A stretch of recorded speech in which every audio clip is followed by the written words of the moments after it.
If the criminal does not fear the police, a judge, or prison, he must be taught to fear his victims. Thank you. 3 people are also hurt tonight after a shooting and stabbing at Red Rock Casino. Metro Police say this happened around 1:30 this morning. Police sources tell our 8 News Now investigators they believe a man stabbed 2 people in that casino and a security officer then shot him. The suspect has been identified as 25-year-old Shane Sussman. He is currently in custody facing numerous charges, including attempted murder.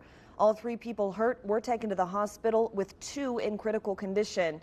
8 News Now obtained a memo Red Rock Casino sent to its employees saying, in part, while we are all shaken up by this random act of violence, we are grateful for the swift and decisive actions of our security team, which prevented a terrible incident from being much worse.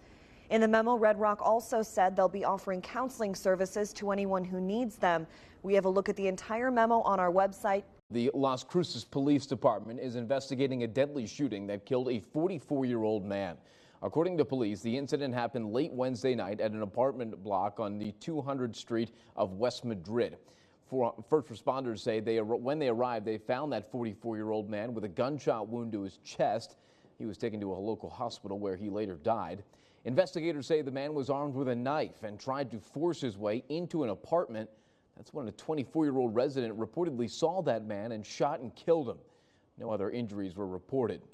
Developing tonight, a deadly neighborhood rampage after Metro Police tell us a disgruntled construction employee was fired from his job. Thanks for joining us. I'm John Huck. And I'm Kim Passoff. Fox 5 has video of the moments that the man tried to run over his boss and that the chaos ensued.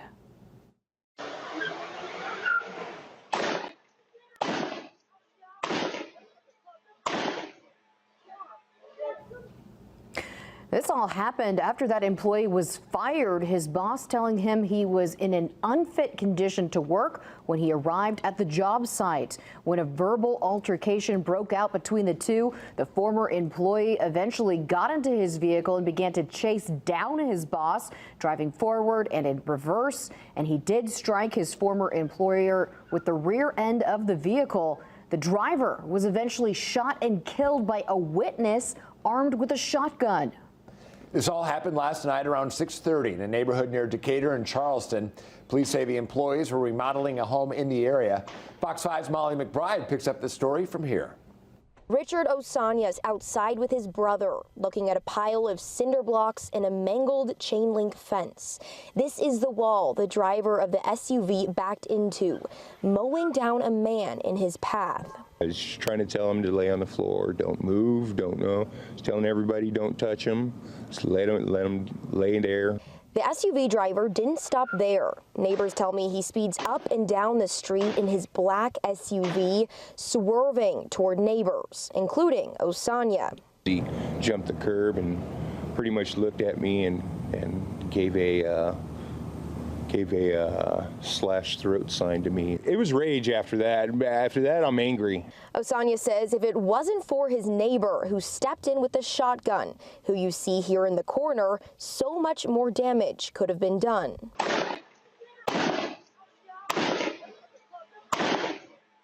My neighbor's a hero. I mean, my neighbor saved the day. Annette Tiley is that neighbor's grandmother. Frustrated, confused, hurting, a loss of life. She tells me her grandson was yelling at the driver to stop as the SUV barreled toward him. And then he just drops the gun on the ground, and hands on his head, he said, he's gone. I went, you killed him?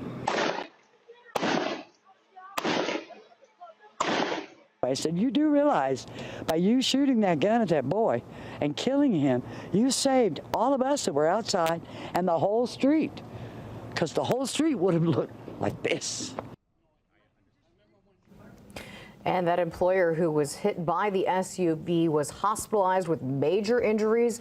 A neighbor who jumped out of the way of the SUV was also hurt, sustaining minor injuries. Bokeelia Pier this week was Robbie Dixon. A memorial has started growing for him, and right now a death investigation is underway. But today, LCSO told Wink News that investigation is not suspicious and no one is facing charges. Wink News reporter Amy Gallo is back at the pier today. Amy, do we know why there won't be any charges filed here?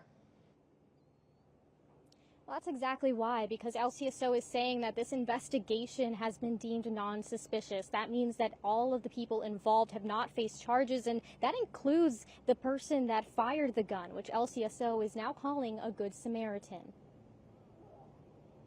Now, a pier that was surrounded by yellow tape and investigators Wednesday is a solemn site, closed off with a memorial that keeps on growing. That memorial is in honor of Robbie Dixon, the man driving the truck who was shot and killed. Flowers, cans, and balloons that say "I miss you" and "I love you" now adorn the pier. Loved ones have been at this memorial all afternoon, some of them even walking along the pier, others holding each other tight. Out of respect to the family, we did not film these moments, but I did speak with the man's daughter over the phone. Amber Tremblay, and her family is heartbroken. As for this community and people who saw this all happen, they're still shaken. There's so many victims in this, right? I feel sorry for a lot of people. I feel sorry for the person that lost their lives. You know, the kids that had to endure this all day. I feel bad for the shooter. It's just messed up. We are still working to get more information from LCSO about what happened here, and as soon as we get any more details, we'll share that with you. But for now, live on Bokeelia, Amy Gallo, Wink News.